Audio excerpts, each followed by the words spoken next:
Do what you love must be one of the most cliched pieces of career advice going.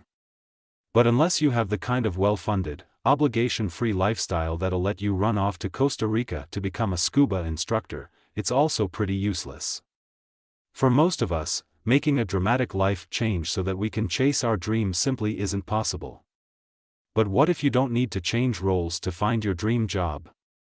What if you can redesign your current role so that it fits with your passions and interests?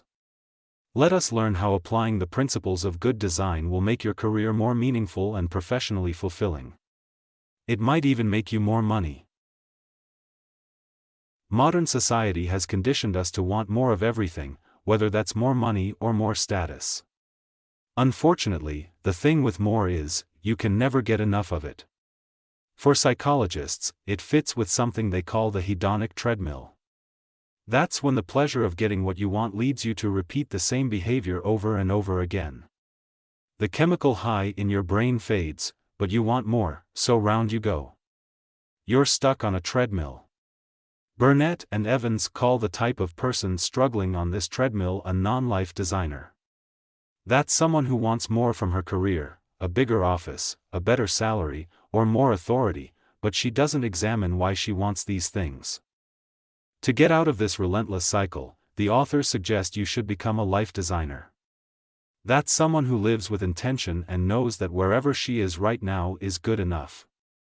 This ability to accept that your job is good enough for now uses one of the most effective tools in the designer's toolkit, the reframe. But note that this isn't about relabeling your situation. You can't just grit your teeth and tell yourself your job is fine. To reframe your mindset, you must restructure your point of view. That means noticing what's good about your current role by focusing on what works well and the tasks you enjoy. If this doesn't come naturally, try keeping a journal. By reframing your perspective, you'll be able to see your situation more clearly. You may spot ways to redesign your job so that it works better for you.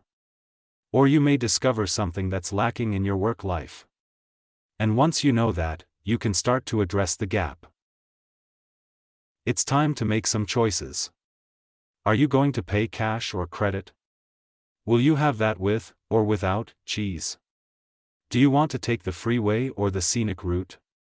Life is full of choices. And in your working life, there's one big choice to be made: do you want money or meaning? But here's the secret: you don't have to pick. That so-called choice is a false dichotomy. Consider a mixer board that a producer uses in a recording studio. It has dials that control all the variables, like the bass, vocals, and backing track, that go into making a hit song. But it's not the board making the music, it's the producer. He's what's most important, because, just like you and your career, he controls the variables. Imagine your career as a mixer board with 3 dials. The first is labeled money. The second is impact, which describes your social contribution, and the third is expression, which refers to your creativity. Just like every hit song has a specific mix, every job has its own ratio of these 3 things: money, impact, and expression. In some high-paying jobs, the money dial is turned right up, while the others are almost non-existent. The same goes for jobs that offer a high level of impact or creativity. The key is finding the mix that's right for you. Some people intuitively know what their mix should be. For the rest of us, it's a case of trial and error.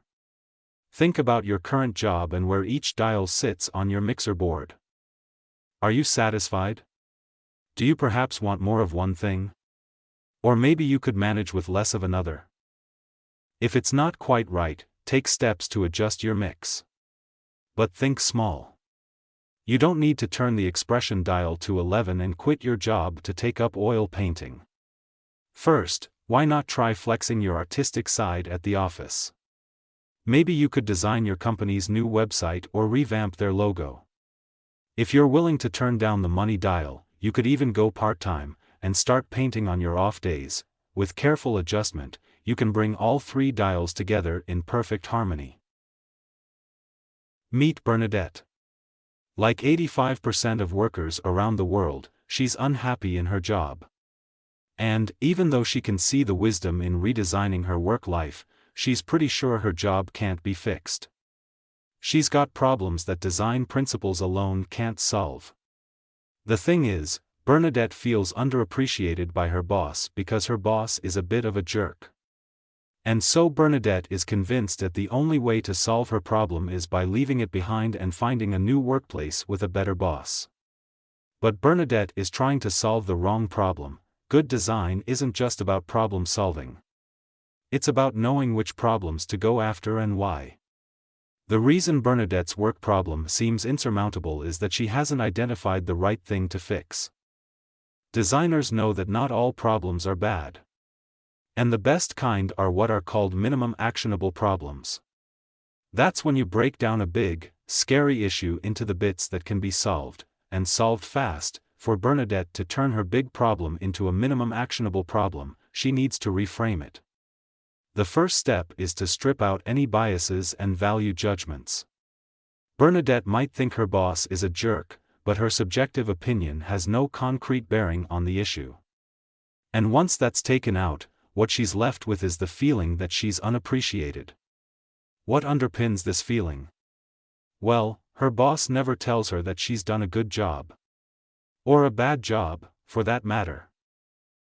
Now Bernadette's whittled down her big problem and reframed it as an actionable one. Her boss is bad at feedback. Ideally, Bernadette's boss would magically change into someone who gives productive, generous feedback. But that's outside of her control, so instead, it's time for Bernadette to come up with some solutions, using the key phrase, "How might I?" For example, how might I find other sources of feedback in the organization? Bernadette needs outside input to feel appreciated, but that doesn't have to come from her boss, it could come from other teams or clients. Maybe she'll establish a weekly review meeting with her project team. She might just find there are plenty of channels to get feedback if only she would tap into them. Problem solved. Finding motivation from within yourself is a win-win, no matter how unhappy you are at work. It might be all you need to discover new challenges and rewards in your current position. Or, it might get you excited to look for new opportunities. Either way, to fire up your intrinsic motivation, you need to work on your career arc. That's ARC, autonomy, relatedness, and competence. Autonomy is the freedom to design your own life, and it's a fundamental psychological need. Whatever your job, you'll want the freedom to control what you do and when and how you do it. If you're looking to grow autonomy in a job where your tasks are predetermined, then it's simple: you overdeliver. Don't just use the accounting system. Improve the accounting system. Don't just manage clients. Go out and find new ones. Your basic set of tasks might be out of your control, but the way you extend and build on them is down to you. Often, the most fulfilling work experiences aren't the best paid ones. That's why you hear about hedge fund managers who say their favorite job was as a camp counselor. The reason is relatedness, in other words, the connections you make. Being separated in cubicles is not as energizing as working together. That's why the authors encourage you to seek out opportunities to connect in the workplace. The last skill to reignite your motivation at work is competence. We all get a kick out of doing something well, whether that's mowing the lawn or drawing up a contract. If you think about the parts of your job you most enjoy, it's probably because you're good at them. The trick is to reframe the elements you dislike so that you see them as opportunities to boost your competence.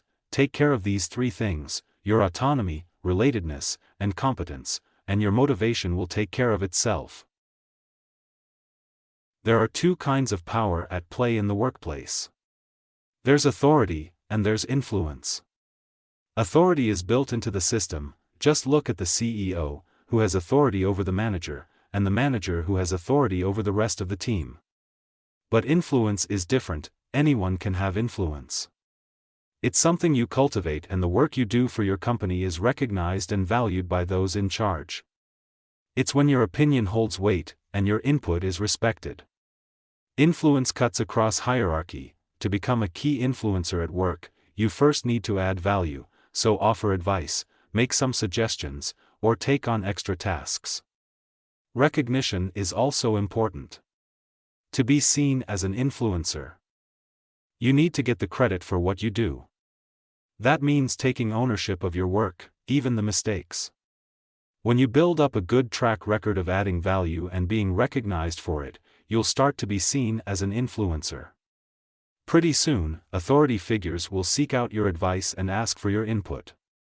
What's more, once you start to find your own influence, you'll see that authority doesn't always mean power. The big boss might not call the shots on the issues that affect you, and you'll start to understand who does have the power to directly improve your work experience. Gaining an influence might not catapult you into a position of authority, though it usually doesn't hurt. What it will do is give you the leverage you need to design your work life better. Great designs don't happen overnight. Thomas Edison didn't come up with the light bulb over a long weekend. The iPod wasn't invented during a lunch break. Most great designs are the result of many painstaking iterations. They're the result of a design cycle. A designer creates a concept, then a prototype, she trials it, and seeks feedback. And that's repeated and repeated until her design functions flawlessly. The same is true for your career. Designing your job requires the same iterative approach as any good design. Of course, if you're stuck at a toxic workplace, then don't redesign, move on. But if you're simply